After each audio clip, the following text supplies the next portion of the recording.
comedian, and he would tape our most famous comedy show is called Saturday Night Live, and he would tape Saturday Night Live at night, audio tape, because there were no VCRs yet. He would audio tape it next to the TV, and then he would write it down. He would literally transcribe it, and he'd try and figure out why those jokes were funny, like what made things that are funny. And he was doing this as like an 8-year-old, okay? And then when he got to be 13 or 14, he started a newspaper at his school so that he could use that to start interviewing comedians. So he would write to his most famous comedians and say, look, while you're in town, I'm the local press, I'd like to do an interview. And he didn't mention that it was for a high school newspaper and that he was 14 or 15. So he would, and he's written about this in this book. So he would show up and it would be Jerry Seinfeld. And Jerry's like, wait, what the hell? And he'd be like, okay, kid, and he would do these interviews, like as a teenager, just an incredible. And so what he published recently is the book of so many of these interviews from like 30 years ago, like back before Jerry was incredibly famous and back before Gary Shandling had a TV show. And like, so again, you might not know a lot of these comedians and that might not mean as much to you, but maybe, so maybe it's not worth you reading, but the lesson there is like that guy just, like no teacher, no coach was ever going to be like, hey, you should go and try and interview all the best comedians right now, right? But he just made it happen. Yeah. And it was funny how people didn't say no. I had a teacher at Georgetown University who was, he was the national security officer for Latin America. And so I know the NSA now has a bad rap, but at the time they were definitely doing spying, just nobody admitted it. But I was there studying diplomacy and international studies. Most of the kids I went to school with, or many of them went on to become spies. And so we were studying that stuff. And so when we would write papers in his class, he would say, all right, I don't want any secondary sources, meaning I don't want you to cite any books that cite an interview with somebody else. I want you to go interview the person. And we're like, okay, wait, we are undergraduate students at Georgetown University. Like, how are we going to interview, the ambassador from Ecuador to the United States? And he's like, just ask him. And we're like, what? And he's like, they're all here in Washington, D.C. They're all one cab ride away. Just ask him. And so we did, and you would get these interviews. And so you'd be sitting in the room with like a government official from another country and be like, okay, can you tell me your opinion on the genocide that happened in 1900? Like, no offense, but it was remarkable how many of those people were available there if you just asked, if you just took that initiative, if you just hustled, right? And yet nobody was going to put that on you. Nobody, no one was going to say like, wake up in the morning and be like, you know what I think you should do? I think you should go meet the head of the Organization of American States today. You're like, and so I think there's so much of that it's available to you guys if you just push and make it. And by the way, the best way to get that meeting, any meeting like that, is to put yourself in the shoes of that person and like ask, okay, what matters to them? I get a few hundred emails a day. Most of them are incredibly poorly written. Most of them are like, can I just have a half hour of your time? So before they've said anything about why it'd be interesting to me, it'd be intriguing to me, the very first thing is, I just need a half hour of your time. Can I have your phone number? They put nothing in the body of it that's like, hey, this is why I think it'll be exciting for you. This is what I think you could learn. This is why I think you could make some money in this deal. This is why I think this is why it's related to something else I've heard you say before, or that I think is related to a project you've done, and I know this is a passion project of yours. Like if you let an email off to me with like blah blah blah, that's Tigraini, and I know you've traveled up there. Check this out. This many people in Tigray, would benefit from these kinds of bikes, and I can make them, and nobody else is doing this. Like, that email is going to get read. I'm not guaranteeing you that you and I are going to do business together, but that email is going to get read. If you're just like, hey, I'm an entrepreneur who has a really interesting idea. Can I just get a half hour of your time on the phone? Can we meet for coffee for an hour, right? Like, that just shows me you haven't put yourself in my shoes and thought about what my inbox looks like. Like put yourself in the shoes of the person you're writing to. What is that, it's funny how often I see this across so many different industries. And so just think about it. I get inbound all day long. Most of it's crap, but there's some quality in there, and that quality has allowed me to make a really good living, right? There are gems in there. And so I have to build filters to sort through that. And the people who are just like, hey, I've got, another thing that like you'll see in today's world, like ideas don't get backed. Like execution gets backed, right? And that's good because it no longer takes $5 million to start, right? You can often start with hundreds of dollars or thousands of dollars. And there are more resources than ever for you to get that first few $100s or thousands of dollars. Or often you're going to start with goodwill. And so we don't back ideas, we back things that are actually working already. It doesn't mean it has to have 1 million users. I just like seeing that there are actual humans who like that thing. Yeah, well, that's exact. First of all, I like seeing that you're a doer, not a talker, right? So I like seeing that you have enough drive that you're able to get past because everyone has ideas. We've all been out drinking with your friends and you're like, you know what would be really cool, man? Is if I could just push a button on my phone and a car comes and picks me up, that'd be awesome, right? Yeah. And we have so many people now who come out of the woodwork and be like, I had the idea for Uber 5 years ago. And I'm like, I'm sure you did. Like having a car pick you up is not like magic and like to come up with the idea. It's actually hard to make work, right? It takes a lot of sweat to make that work. So when you show that you are the kind of person who has an idea, a good idea that we said at the intersection of all these different constituencies, and you are resourceful enough that you're like, look, I either code myself and or taught myself to code, or I know enough to find somebody to code it with me, or if it's not in a tech environment, I know a person, an engineer who can help me model this out or build the first CAD drawing, or I learned enough CAD to do it myself, or I'm able to find a manufacturer somewhere nearby that will be able to crank out the prototypes, or I was able to use the internet to find some place in China that can make it cheaper than any place on earth, and here's the prototypes, and I've actually taken the steps to make those. And I've shown that I have enough resolve to hire the first couple of people to work with me, to find a co-founder whose strengths are very complementary to mine, enough so that I've shown already we get along really well, and we know how to build stuff really well together. And so that is there's already so much risk taken out of it for an investor, right? Like, if you just come I got this great idea, it's all risk for me. I don't know if you're a great person, if you've got great hustle. I don't know if this idea works because I haven't seen any humans use it yet. I don't know if you're capable of getting something designed and built and manufactured at scale. I have no idea about any of this stuff. But if you bring me something that I can touch or that I can play with or a site, and I can look at your analytics and be like, okay, even in the first couple of weeks, you've already got a few hundred people that are clicking on this thing, and I'm looking on, I always go to Twitter to see if anyone's talking about whatever you built or launched, because, unfiltered feedback from real people saying oh, damn, this is amazing. This saved my life, in venture, you could just look at what people were posting on Facebook and Twitter about in venture. Oh my God, in venture is the most important thing. I can't believe it. Allowed me to grow my business, allowed me to do this, allowed me to do that. We call that social proof. Social proof is so very telling.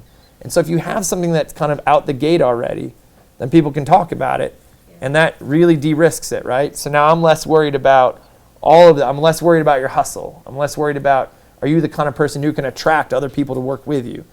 Are you the kind of person who knows how to just pick up the phone and just keep talking until you get to the right person at the right company who can help you get that thing launched, right? Are you the kind of person who's just going to figure out how to get it permitted regulatorily or not? It'd be way easy to sit back and be like, well, there's a bunch of taxi laws, and so I guess we probably can't start Uber. And then there's people who are like, well, hell, I can just go to the library and look up those taxi laws and make sure we do something that gets through the loopholes and works, right? As pissed off as the taxi companies are going to be. But that's that kind of resourcefulness. And so I think you have knowing the cultures you come from and the environments you come from, you have so many of these skills already, right? You can't just walk into a prefabricated, ready-to-go entrepreneurial experience for you. In fact, I have a feeling that many of your relatives are like, what the hell are you building? You come home and they're like, what? That happens all the time, right? In fact, I'll give you a funny example I had some Australian entrepreneurs who came to the United States, built something cool that they sold to YouTube. And when we were in the negotiations about the deal, I, similarly to trying to develop your internal compass, I always say, before we react to somebody's offer, let's sit down as a team and as founders and write the offer that we would have wanted to see, right? So instead of just responding to somebody else's offer, what's the offer that matters to us? Not just the money, because that's not all that matters when you're selling your company. So are you proud of the buyer? Will you be proud to say these guys bought it? Are you willing to go work there for a few years, And there's a difference. Like true entrepreneurs are sometimes like, shit, if I have to go have a job for 4 years, that's crazy. That's like jail. You know, like I can maybe make it 1 year. You know, like, does it matter who your boss is to you? You know, some bosses, you know, you're like, oh my gosh, that is the guy I'm gonna go work for at that company, or the gal I'm gonna go work for. I read the textbook she wrote when I was in college. I've always admired her. To work for her would be a privilege. I can't wait, right? Or you're just like, I've never liked this guy. And, you know, I could probably suck it up for a couple years and work for him, but otherwise, like, I got to get out of there. You know, there are so many different considerations. Is the company that buys, and this is mostly tech-centric still, but is the company that buys your company going to keep your product up and running, or are they going to kill it, right? That might matter a lot to you. You know, even though there's a lot of money on the table, you're like, look, I've built a community, I got all these users. Oh, did I hit battery issues? Thanks for looking out. Yeah. Okay, cool. Thank you. Appreciate you looking out. If I don't have battery for the drive home, I don't know what I'll do with myself, right? Like if I had to sit in the back of the car and like have no, and I'd have to like look outside the windows. Can you imagine? Yeah. Yeah, it's right underneath there. Go for it. So anyway, I think. Wait, what story was I telling really quick? What was I telling? Working for. Oh yeah, the Australian guys selling their company. So I sat down and I'm like, all right guys, what matters? Like what matters? Obviously price matters. And it was funny, Google and Microsoft were both trying to buy this company. YouTube was part of Google. And the Microsoft was not an exciting place to work for these guys. And so they actually built an exchange rate.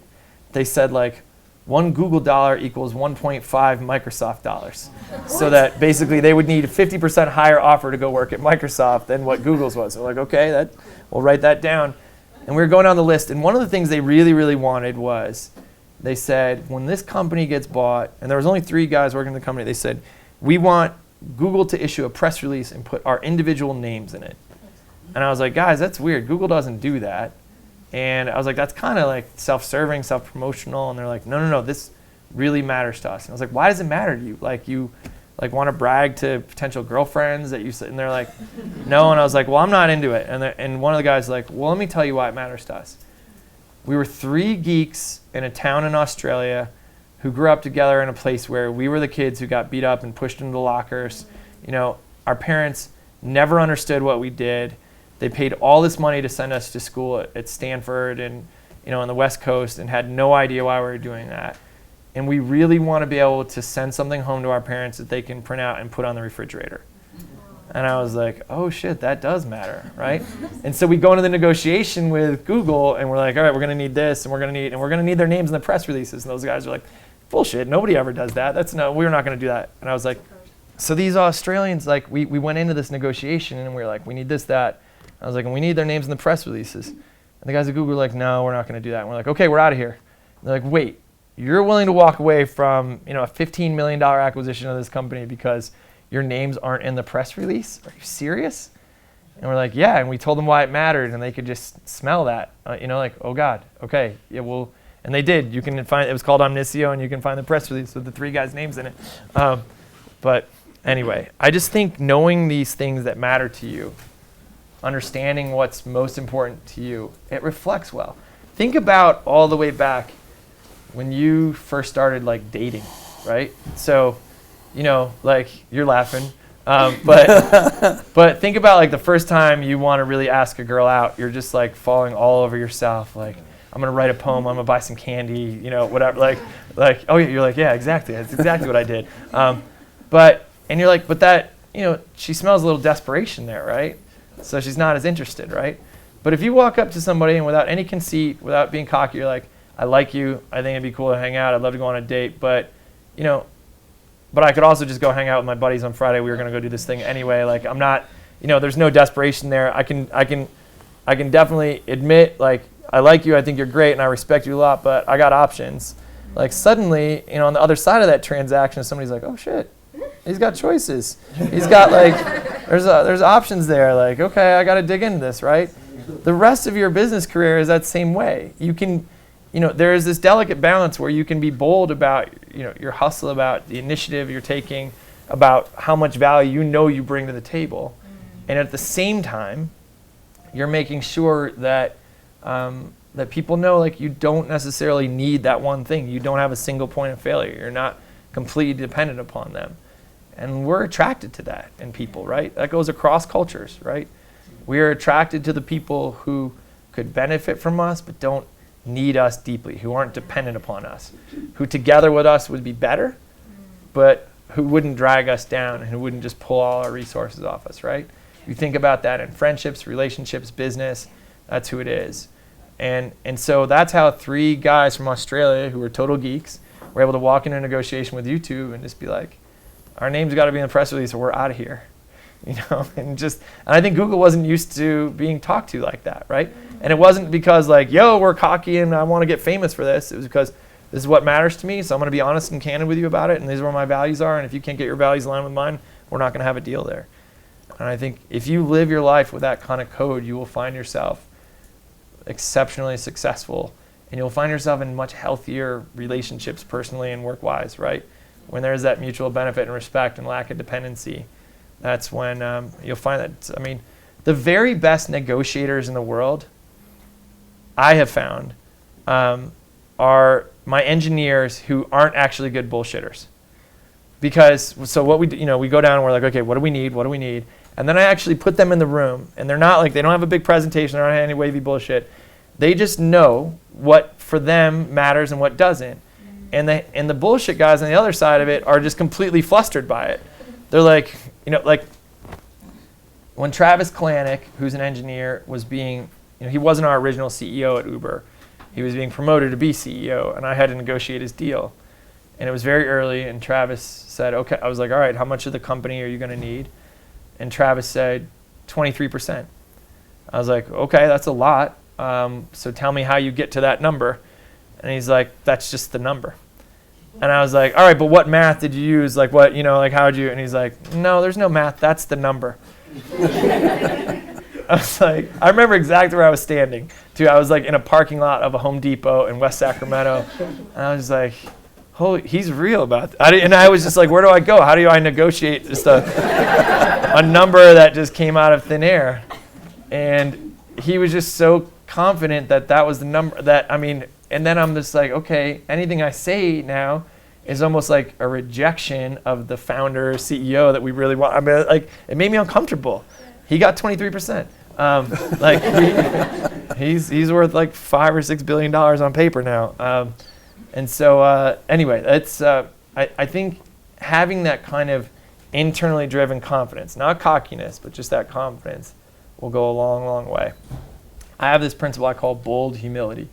So I think a lot of business books, you know, like Jack Welch books and stuff like that, will try and teach you to be humble at all cost, right? Like just, but I don't actually think that being humble all the time is a natural state for kick-ass people, right? Each of you got here because you're special in some way. Each of you got here because you're better at something than your peers, right? You are standouts in each of your countries. I mean, you aren't just the 25 best from, you know, Kenya. Like, you're the 25 best from, you know, in part of this 500-person group from across that entire continent. Like, you have distinguished yourselves in all of these different ways, whether it's through entrepreneurship, academics, leadership, nonprofits, you know, government work. You represent an incredibly small group of distinguished people that have set you apart. And so you shouldn't apologize for that, right? You shouldn't be, you shouldn't have to talk down the stuff that made you that special, right? If you're a kick-ass engineer, you shouldn't have to apologize for it. If you've built a successful business, you shouldn't have to pretend you didn't and talk it down. Like, you know, I ruffle some people's feathers sometimes because I do not apologize for having the most successful venture fund in history. Like, nobody, I will subtly remind the people who didn't invest in me the first time around.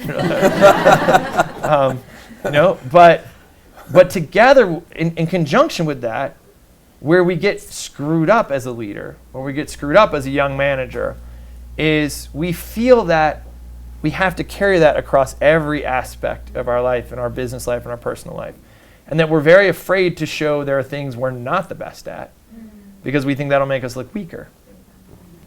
Back at Google, I created a division that ultimately bid $4.7 billion on wireless spectrum. It was like this huge, huge thing. But when I created it, I didn't actually have any employees who formally reported to me. So Google had this system called management without authority. And so people were allowed to dedicate, engineers, product people were allowed to dedicate to their time to the projects that they felt were most interesting. But you had to attract them to that, right? You had to attract them by making them feel valuable and by making them feel like you were working on something important. And we were working on satellite spectrum initiatives, satellite internet for Africa. We were working on these things called the TV white space, 700 megahertz. We were working on the one laptop per child stuff. We were working on access for the planet, basically. And so at Google, we have this tradition where there's always two screens like this. One had the slides that we were talking about, and one had the notes of the meeting being taken in real time. And the note taker was the most important person in the meeting. They weren't a secretary, they were an executive. And they're taking the notes. And the notes, as people are talking, the notes are going up there. And the reason we did that was for transparency, accountability. And it was also, at the end of the meeting, you press publish, and the notes would be shared with anyone in the company who wanted to read them. And so people who weren't at your meeting could follow your notes. And they could see, is this an interesting project, is this worthwhile, et cetera. So we were in a meeting once about these projects, and we got to a point where my partner in the project, she was a note taker, she was an executive a long time there, she could tell I was making it up. I didn't actually know the answer, but I didn't want to admit I didn't know the answer, right? And so she wrote in the notes, Chris doesn't know what to do about this. And she published the notes. I didn't see it till later. I was still talking, I didn't see it till later. And I was like, wait, Larry Page reads those notes every day. I mean, we had a big fight. I'm like, you just ruined my career. You just showed everyone I don't know what the hell to do about this thing, right? I was really upset with her. And the next week at the meeting, we had maybe 8 or 9 additional people show up who, by their background, had worked at wireless companies and knew the answer to that question. And suddenly I was like, wait, admitting I needed help, which I didn't do voluntarily, someone admitting for me that I needed help just made me more powerful. It just got me all these people who are willing to work for me and willing to work on this project and get done the stuff we need to get done, and I didn't actually have to, they don't even report to me. I'm not even the one paying their salary or anything like that. I'm not even their boss. And yet they're just here voluntarily because they know they can be helpful.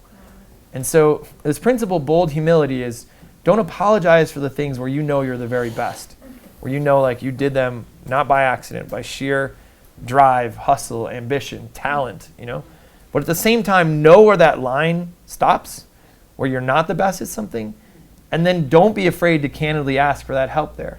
Because everyone in the world wants to feel helpful. That is one common thread through all of humanity, is everyone here wants to feel like they help somebody, right? I mean, that is your parents and grandparents, the kids you know. It is a fundamental thing you will see on the playground with children. If they think they can be helpful, they feel so accomplished, right? Watch how teachers interact with young kids. Can somebody help me do this thing that I know I'm perfectly capable of doing on my own, but a kid will walk up and proudly do it and be like, I threw that in the trash. And they just feel helpful, right? They feel accomplished. But that continues all the way through adults. I have CEOs who are incredible at hiring very, very good people around them, people who could probably have the CEO job, and yet the CEO who hires them isn't threatened by that. They know that by hiring the very best person to work for them, they're going to be that much more capable. I have other CEOs who hire weak people around them because they're like, well, I don't want anyone making a play on my job, right? And the company suffers as a result. And so it's a huge leadership lesson that I think across whatever you do, just be willing to ask for help. And that's one of the ways you can position yourself to get a meeting with somebody who's way out of your league, is just say, look, I'm trying to solve a specific problem. When I get an email that says, can I have an hour of your time for life advice? You're like, shit. But when I have somebody write and say, look, by the way, I went to Georgetown too, I'm a Georgetown alum, that's not usually enough to get a reply from me, but I'm struggling with, I feel like I'm like you, I want to get into technology, but I'm struggling with whether law school is the right thing for me to do. I'm like, I got a couple lines of response to that really quick, I feel like I can be helpful to that person. I know specifically what they're working on. If I get somebody who's like, look, here's a situation with my company, and I'm not really sure, do I need to add an independent board member right now, or I don't know if I want to sell this thing right now, even if I'm not invested. If somebody's like, I've got this offer, but it doesn't feel right to me, I'm like, I can write a couple sentences on why, what they should do, et cetera. because it's teed up, right? It shows that empathy, that I put myself in that situation. I would like to feel helpful. You know, even with people where I don't have a direct monetary interest, I want to feel like I gave them a hand, right? If somebody comes to me and is like, look, I've got a really cool thing, and I really think Scott Harrison at Charity Water would be interested in it because this and this and this, and I think we can have impact on these people, like, I'd love to make that introduction, right? But if somebody's just like, hey man, can I just pick your brain? Like, first of all, that is the weirdest phrase ever, you know, like, but I get those all the time. And there's a guy named Paul Graham who founded this thing called Y Combinator. And Paul wrote about the cost of a cup of coffee. And what it wasn't about like how much the cup of coffee actually, you know, cost, but he's like, for me to like leave my house or my office, travel there, sit down with you, like try and get this cup of coffee and talk with you for an hour and then go back to me. Like, he's like, I can maybe do 3 or 4 of those in a day, and yet I haven't accomplished anything, right? And so yet, you know, so I reserve that for the people that I want to deeply invest in. You know, I told you, like, we have the house next door to our house up here, and we have those people come up, and so the people that I do work with, the people that are my real friends, or the people I want to be deeper friends with, we have them come stay in our house. Like, you're not going to do better diligence on somebody than having them stay in your house. In fact, there's one person we did not do business with because after dinner he did not lift a finger to do dishes, you know? And I'm like, I just made the whole damn meal. Like, you're going to do some dishes, right? Like, just be a guest. And so it just tells you so much about people. But I would much rather reprioritize that time to go deeper in fewer relationships than just have a bunch of like, hey, let's meet up for coffee. You good? You good? Yeah. You know, like, so anyway. So you've been very gracious with your time. I think the battery running out is probably a signal. We've got a bookload of questions that these guys would still like to ask, but I'd like to, if you have time, maybe two more. Okay. So I want to